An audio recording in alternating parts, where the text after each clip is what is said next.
వాక్యము సంపూర్ణంగా ఉండట్లేదు.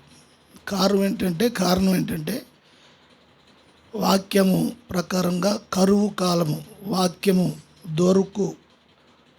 దొరకని కాలము ప్రారంభమైపోయింది. కానీ ఈ కొద్ది మందికి దేవుడు ఆయన కృప నుంచి మనకు సమృద్ధిగా వాక్యాన్ని ఇస్తూ ఉన్నాడు. స్తోత్రం, హల్లెలూయా. అయితే ఇప్పుడు ఈ యొక్క సమృద్ధి వాక్యము సంఘంలో ఉన్న వ్యక్తుల్లో నివాసము చేసి ఆత్మీయ బలము కలిగిన వారుగా ఉండాలంటే సమృద్ధిగా ఉన్న వాక్యం ఉంది. అది సంఘములో ఉన్న వారి లోపల నిలకడగా అది అభివృద్ధి చెందాలి అంటే దీనికి తగిన ప్రార్థన ఉండాలి.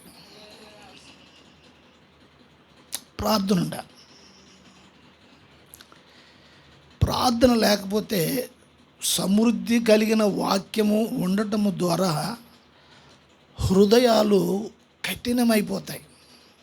ఏ విషయంలో అంటే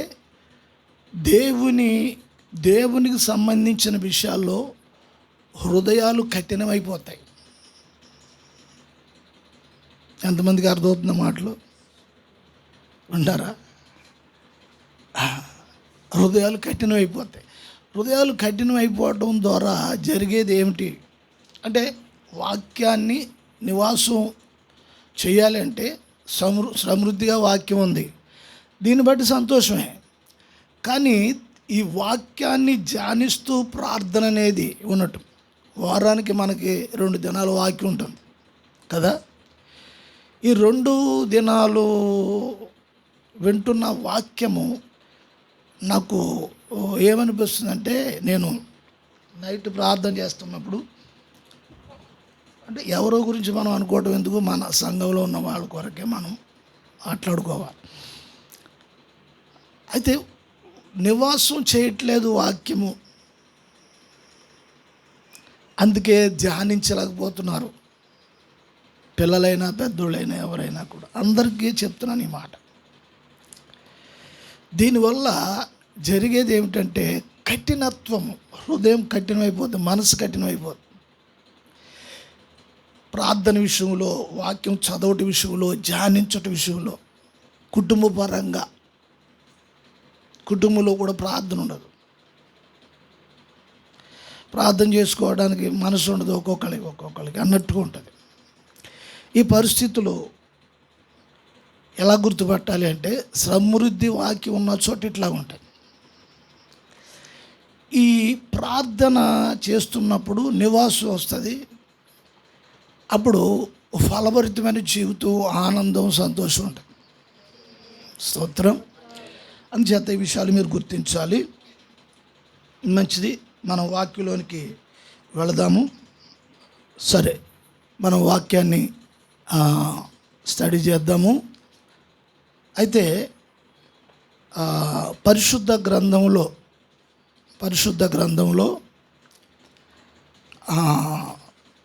సంఖ్యలు అంటే అంకెలు 1, 2, 3, 4, 5, 8, 9, 12, 20, 30, 40 ఈ సంఖ్యలు ఉన్నాయి బైబిల్లో, పరిశుద్ధ గ్రంథంలో.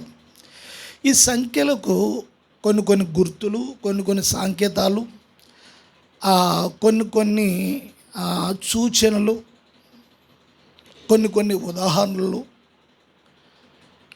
ఇవ్వబడ్డాయి పరిశుద్ధ గ్రంథంలో. అయితే ఈ రోజున మనము 8 అనే సంఖ్య, దాని కొరకు కొంచెం బైబిల్ స్టడీ చేద్దాము. కొన్ని మాటలు ఈ సమయంలో మనము ధ్యానించుటకు ఆదికాండము 7వ అధ్యాయము 13వ వచనము చదువుదాం. ఆ దినమందే నోవాహు కుమారులకు షేమును, హామును, యాపేతును, నోవాహు భార్యయు వారితో కూడా అతని 3 కోరండ్రును ఆ ఓడలో ప్రవేశించిరి. స్తోత్రం. హల్లెలూయా. అయితే 23వ వచనం కూడా చదువుదాం. నరులతో కూడా పశువులను, పురుగులను, ఆకాశ పక్షులను, నేల మీదనున్న జీవరాశులన్నీ తుడిచివేయబడెను. అవి భూమి మీద నుండకుండా తుడిచివేయబడెను. నోవాహును అతనితో కూడా ఆ ఓడలోనున్నవి మాత్రమే మిగిలి ఉండెను. స్తోత్రం. హల్లెలూయా. అయితే నోవాహు ఆ తరములో దేవుడు అతన్ని నీతిమంతునిగా దేవుడు ఎంచాడు. అయితే జల ప్రళయములో దేవుడు నోవాహు వాడలోనికి నోవాహు అతని కుమారులు షేము, హాము, హేపాతు, ముగ్గురు కోడండ్రులు, అట్లాగే నోవాహు భార్య 80 ఈ ఓడలోనికి ప్రవేశించారు. స్తోత్రం. ఓడలోనికి 80 ప్రవేశించారు. అంటే 23వ వచనంలో అక్కడ చెప్పబడింది ఏముందంటే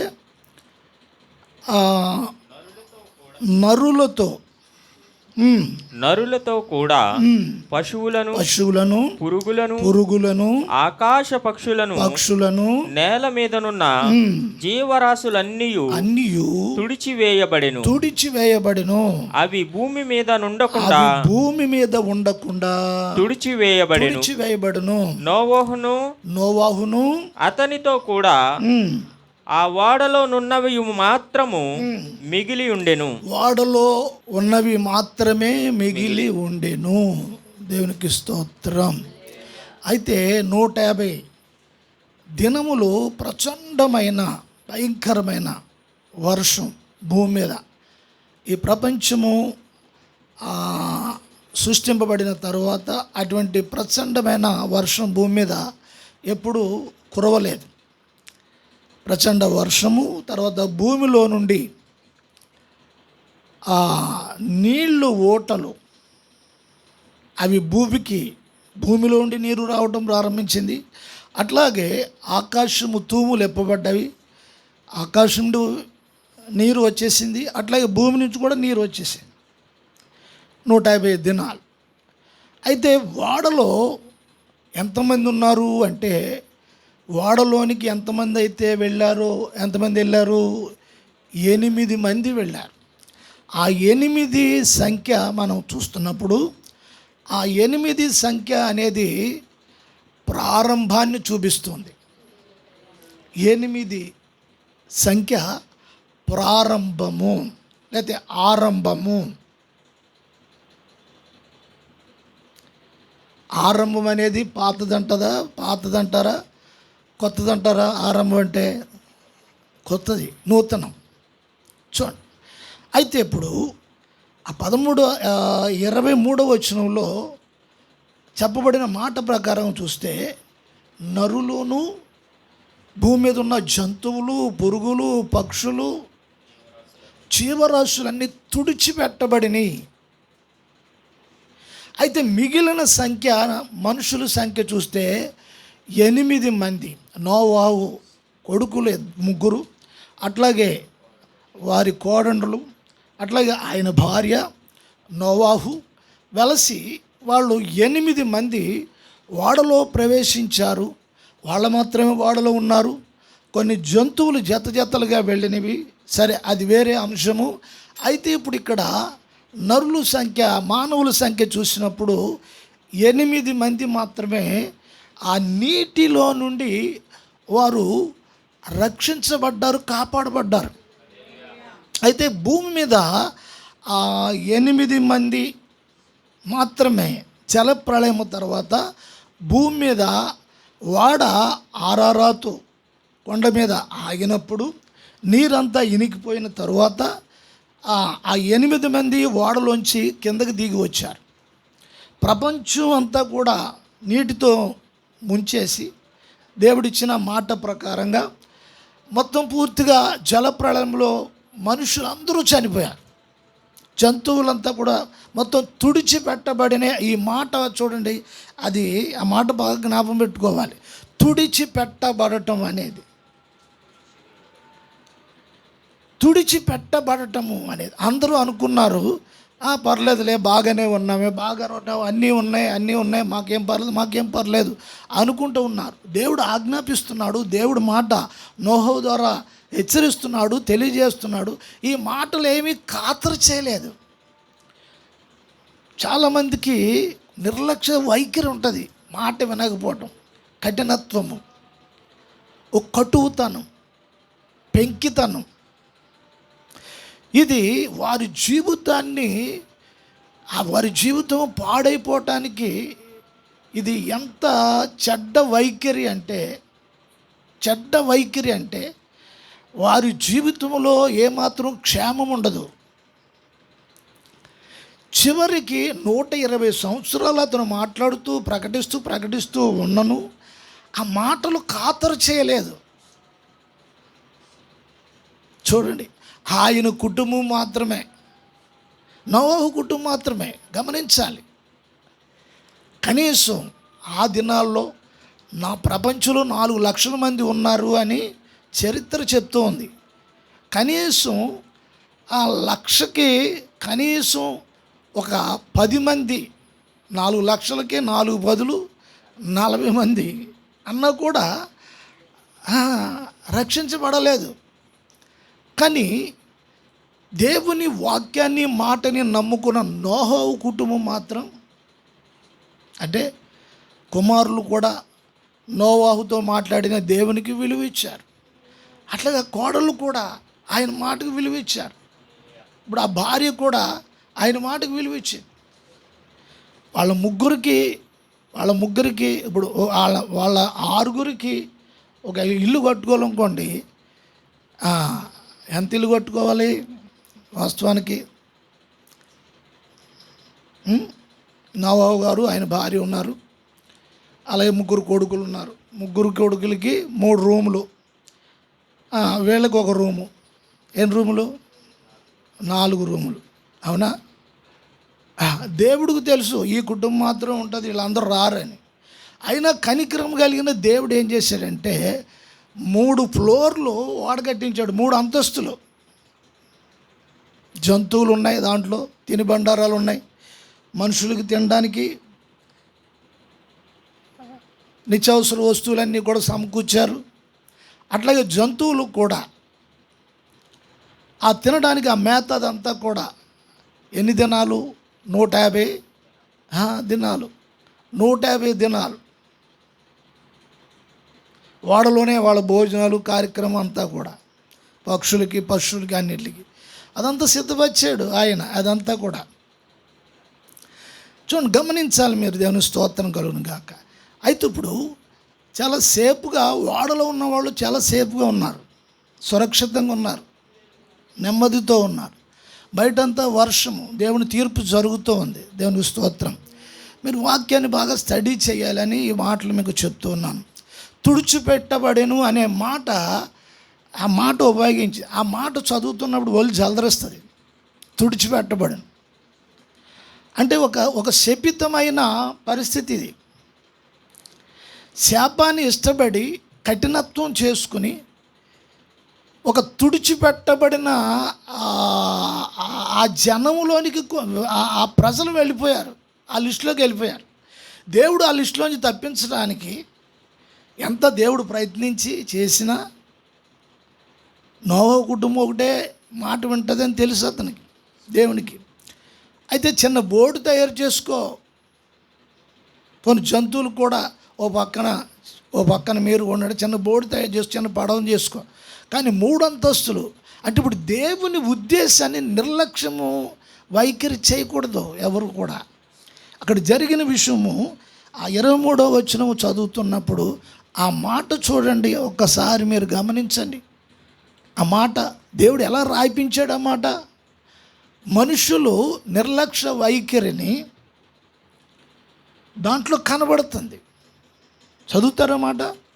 నరులతో కూడా పశువులను పురుగులను ఆకాశ పక్షులను నేల మీదనున్న జీవరాశులన్నీ తుడిచివేయబడెను. చూడండి, నేల మీద నున్న. మరి ఇప్పుడు నోవాహు కుటుంబము నేల మీద ఉన్నారా? ఎక్కడున్నారు? ఓడలో ఉన్నారు. తుడిచిపెట్టడానికి కారణం ఏమిటి అంటే, దేవుని మాట వినలేని వాళ్ళు జీవితాలు తుడిచిపెట్టబడ్డాయి. దేవుని మాటలు విన్నవాళ్ళు సేఫ్గా, అంటే క్షేమంగా, సురక్షితంగా ఓడలో ఉన్నారు. నేల మీద ఉన్న వాళ్ళు తుడిచిపెట్టబడ్డారు. మాట విననివారు. సహోదరులారా, ఈ మాటలు మీరు గమనించాలి. ఆ మాట చదువుతున్నప్పుడు నాకు ఒకేసారి అనిపించింది, ఈ మాట ఎట్లా ఉపయోగించాడు. కొంతమంది చెప్పిస్తారు, చూడండి, తుడిచిపెట్టిపోతుంది, నీ కుటుంబం పాడైపోతుంది, నాశనం అయిపోతుంది, అది అయిపోతుంది, మట్టి కూడా ఎత్తిపోసేస్తారు కొంతమంది. చూడండి, గొడవలు అవుతూ ఉంటాయి. నీ కుటుంబం పాడైపోద్ది, నీ తాళి తెగిపోద్ది, తాళి లేకపోతే నీకు అది అయిపోద్ది, ఇది అయిపోద్ది, శపిస్తారు. శాపనార్థం. తుడిచిపెట్టడం అనే మాట ఉపయోగించబడింది. కారణం ఏంటంటే, ఈ తుడిచిపెట్టబడ్డ వాళ్ళు ఎవరంటే దేవుని మాట విననివారు.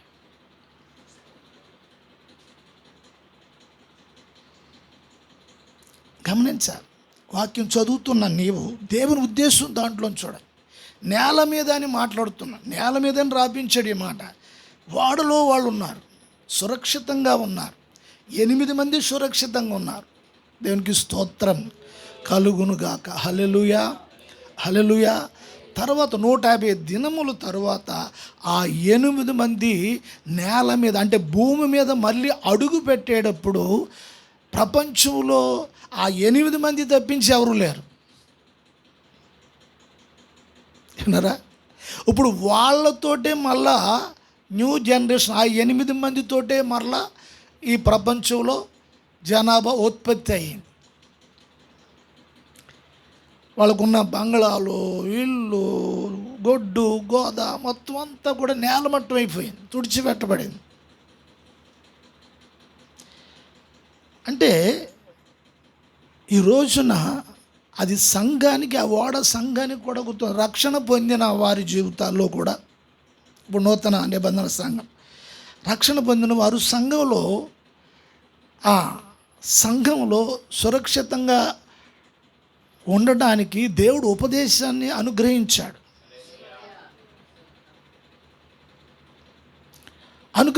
ఆ ఉపదేశము ద్వారా సంఘము లోకములో ఉన్నను, నోవాహు ఓడ చూడలేగా, నోవాహు ఓడ నీటి మీద ఉంది.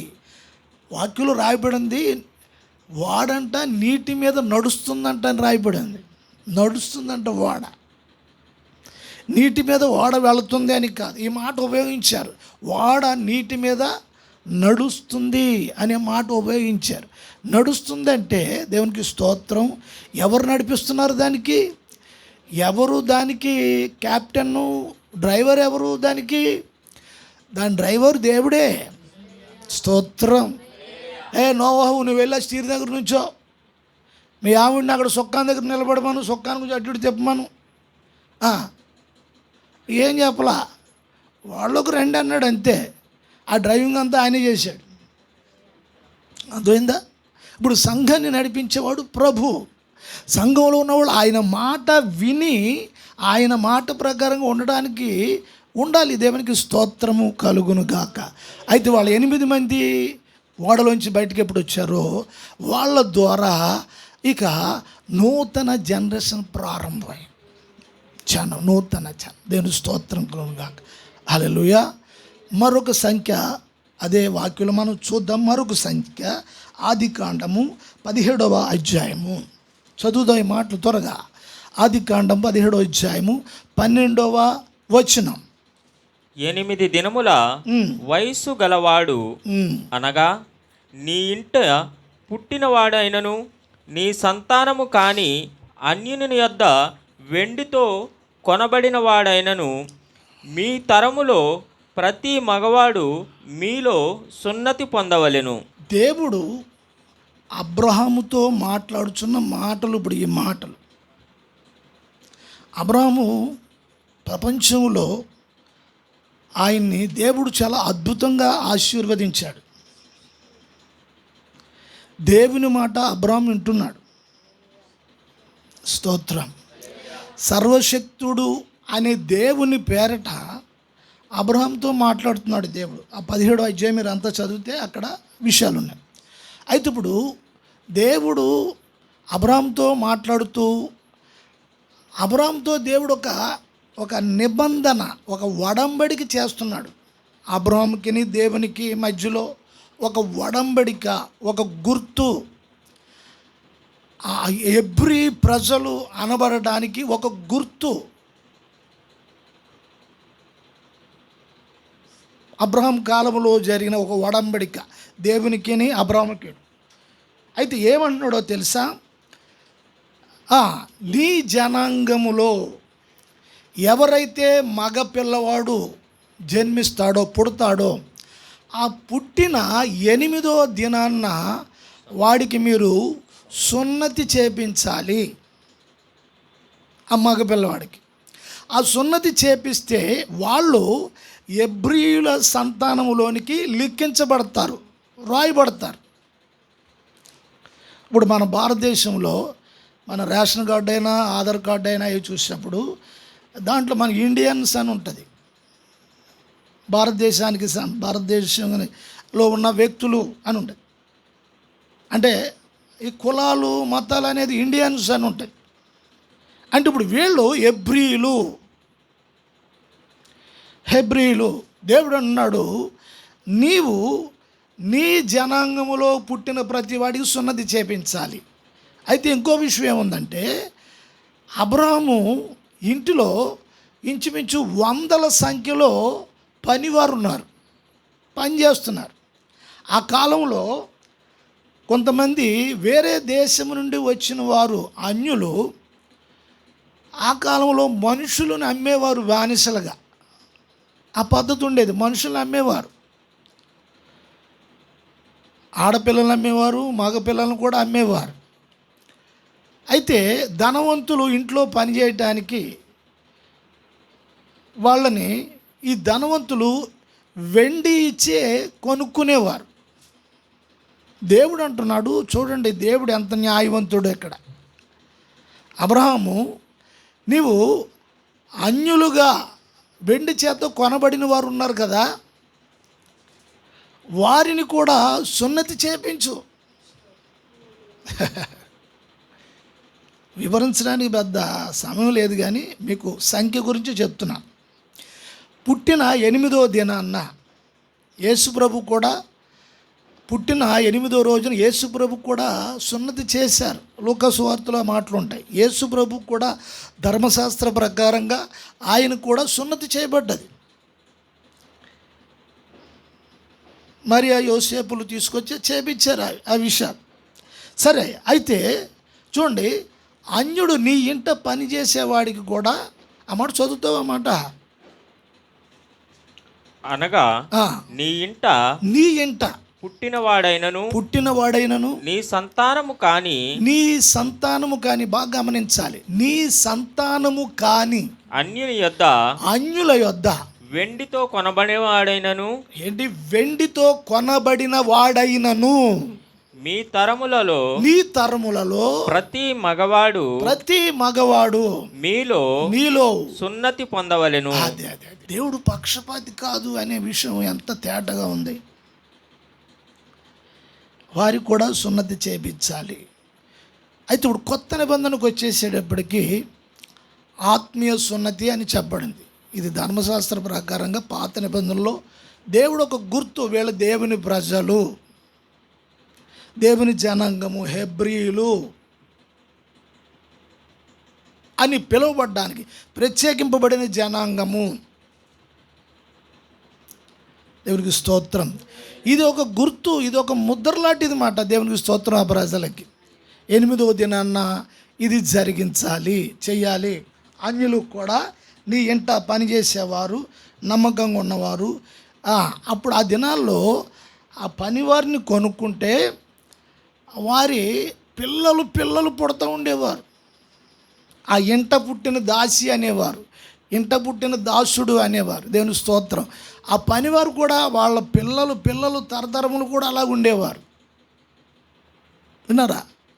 అట్లాగా వాళ్ళు కూడా చేపించి, అంటే దైవ నియమములో, ఆ రక్షణ నియమములో, ఆ గుర్తు నియమములో దాసుడని కానీ స్వతంత్రుడని కానీ ఇలాగ ఏ భేదము లేదు. దేవుని విషయంకి వచ్చేసేటప్పటికి స్తోత్రం, హల్లెలూయా. గమనించాలి, ఆ 8వ దినాన్న సున్నతి చేయించాలి. అది దేవుని ప్రజలుగా గుర్తింపు. Praise the lord. దేవునికి స్తోత్రం, హల్లెలూయా. ఈ రోజున ఇప్పుడు మనం రక్షించబడ్డాం. లోకంలో ఉన్న ప్రజలకి మనకున్న తారతమ్యం ఏమిటి అంటే, మనకి రక్షణ ఉంది. ప్రభు చేత ఆమోదించబడ్డాము, ప్రభునందు విశ్వసించాము. ప్రభు పరిశుద్ధాత్మ ద్వారా ఒక సంచకరువుగా మన మీద పరిశుద్ధాత్మ ముద్రించారు. దేవునికి స్తోత్రం కలుగును గాక. మనలో ఉన్న ఆత్మ సాక్ష్యం ఇస్తూ ఉన్నాడు. హల్లెలూయా. ఈ విషయాలన్నీ ఉన్నాయి. దేవునికి స్తోత్రం కలుగును గాక. అయితే మూడవదిగా కూడా మనము చూద్దాము. కొత్త నిబంధనలో యోహాను సువార్త 20వ అధ్యాయము 26వ వచనం. 8 దినములైన తరువాత, చూడండి, ఇక్కడ కూడా మూడోదిగా మనం చూస్తున్నప్పుడు 8 దినములైన తరువాత ఆయన శిష్యులు, మనం ముందు చూసాము నోవాహు ఓడలో 8 మంది. తర్వాత అబ్రాహాముతో దేవుడు ఒక ఒడంబడిక చేశాడు. 8వ దినాన నీవు సున్నతి చేపించాలి. ఇది దేవుడిచ్చిన ఆజ్ఞ, ఇది దేవుడిచ్చిన నియమము. మూడోది మనం చూసినప్పుడు 8 దినములైన తరువాత ఆయన శిష్యులు మరలా లోపల ఉన్నప్పుడు తోమా వారితో కూడా ఉండెను. స్తోత్రం, హల్లెలూయా. 8 దినములైన తరువాత అంటే ఇది పునరుద్ధాన దినము. ఇప్పుడు ఆదివారం అనేది 8 పునరుద్ధాన దినం. ఇది నూతన ప్రారంభాన్ని చూపిస్తూ ఉంది. ఎప్పుడైతే మనకి పాత నిబంధన రద్దు చేయబడి నూతన నిబంధన ప్రారంభం యేసుక్రీస్తు శిలువ మరణ పునరుద్ధానము ద్వారా. అయితే ఇప్పుడు 8వ దినము అంటే ఆదివారము యేసు ప్రభువు కొంతమంది శిష్యులు వారు ఒక ఇంట్లో దోకున్నారు. అయితే శిష్యులు కలుసుకోవటానికి యేసు ప్రభు 8వ దినాన అంటే ఆదివారం వచ్చి వారిని కలుసుకున్నారని మనం చూస్తున్నాం. 8వ దినము ఆదివారం. ఆ ప్రారంభంలో మనం చూస్తే 20 అధ్యాయంలో ప్రారంభంలో మనం చూస్తే మొదటి వచనంలో ఆదివారము ఇంకను చీకటి ఉన్నప్పుడు బాగా గమనించాలి. ఆదివారం 8వ దినం అని చెప్పబడింది. యేసు ప్రభు తోమాను కలుసుకున్నది 8వ దినము అంటే పునరుద్ధాన దినము. పునరుద్ధానం అనగా మరణాన్ని కొట్టివేసి, మరణ శాసనాన్ని రద్దు చేసేసి జీవంలోనికి మనందరికీ జీవంలో ప్రవేశించే దినము అది. దేవునికి స్తోత్రం. క్రైస్తవులైన ప్రతి వారు ఆదివారము వారికి క్రమంగా ఖచ్చితంగా ఆరాధనలో ప్రవేశించటము, ఆరాధన చేయటం అనేది చాలా ప్రాముఖ్యమైన విషయం. ప్రతి క్రైస్తవునికి, చిన్నవాళ్ళైనా పెద్దవాళ్ళైనా, స్త్రీలైనా పురుషులైనా, వృద్ధులైనా, నడి వయసు వారైనా, ఎవరైనా సరే వారి జీవితంలో ఆరాధన అనేది చాలా ప్రాముఖ్యమైనది. అది 8వ దినమని చెప్పబడుతుంది. అయితే ఇప్పుడు ఇక్కడ 8వ సంఖ్య బైబిల్లో చాలా ప్రాముఖ్యమైన సంఖ్య అనేది మనము నేర్చుకుంటూ ఉన్నాం. దేవునికి స్తోత్రం. అలాగే చాలా సంఖ్యలు ఉన్నాయి. రానున్న దినాల్లో అవన్నీ కూడా మనము ధ్యానిద్దాము, నేర్చుకుందాం. దేవునికి స్తోత్రం. ప్రియ సహోదరి సహోదరులారా, మీరు వాక్యము ఇంటిలో ఉండి వాక్యం పఠనం చేస్తున్నప్పుడు, చదువుతున్నప్పుడు ప్రతి వచనము మీరు చదివి ఆ చదువుతున్నప్పుడు పరిశుద్ధాత్మ మీకు ఆ సమయ సందర్భాలను బట్టి మీకు అర్థం చేపిస్తాడు. అలాగే దైవజనుడు మాట్లాడుచు వాక్యాన్ని నేర్చుకోవడానికి మనం కూర్చున్నాము. ఆ నేర్చుకోవడానికి ఆ తగిన మనసు కావాలి మనకి. ఏదో వస్తున్నాము కూర్చుని వెళ్ళిపోతున్నాం అనేది కాకుండా మనము ప్రతి మాట హృదయంలో వేసుకోవాలి హృదయంలో. అది ఉండాలి. దేవుని స్తోత్రం. కొన్ని సందర్భాల్లో మనకి ఆ విన్న లోపల వేసుకున్న వాక్యము కొన్ని సందర్భాల్లో దేవుడు మనకి జ్ఞాపకం చేస్తాడు. వాక్యం ఉంటే జ్ఞాపకం చేస్తాడు. అది నీ లోపల వేసుకుంటే దేవునికి స్తోత్రం. హల్లెలూయా. మనము ఈ 3 విషయాల్లో కూడా 8వ సంఖ్య అనేది మనం చూస్తున్నాము. అది నూతన ప్రారంభమని, అది శుభానికిని ఆరంభానికిని సూచనగా ఉన్నది అనేసి మనం నేర్చుకున్నాం. దేవునికి స్తోత్రం కలుగును గాక. హల్లెలూయా. ప్రియ సహోదరి సహోదరులారా, మీ అనుదిన ప్రార్థనలో వాక్యము చదవటం, ధ్యానించటము, అయితే సంఘంలో దైవజనుడి ద్వారా అంశాల కింద మనకి నేర్చుకోవటానికి దేవుడు కూడా మనకెంతో సౌలభ్యం కలుగు చేశాడు, సౌకర్యాన్ని కలుగు చేశాడు. దాన్ని బట్టి మనము ధన్యులమని ఎరిగి ఆ సమయాన్ని సద్వినియోగం చేసుకుని దాన్ని చాలా పవిత్రంగా చూసుకోవాలి. ఆ సమయాన్ని పవిత్రంగా చూసుకోవాలి, విలువగా చూసుకోవాలి. దేవునికి స్తోత్రం. హల్లెలూయా. ఆ విధంగా సంఘములో ఉన్న అందరూ కూడా మరి జాగ్రత్తగా గమనించాలి ఈ మాటలని ప్రభుపేట మీకు మనవి చేస్తూ ఉన్నాను. ఈ 3 విషయాలు కూడా మీరు ఇంటికి వెళ్ళిన తర్వాత కూడా ఈ విషయాలు ఆలోచిస్తూ, ధ్యానిస్తూ, పని చేసుకుంటున్నప్పుడు, కూర్చుంటున్నప్పుడు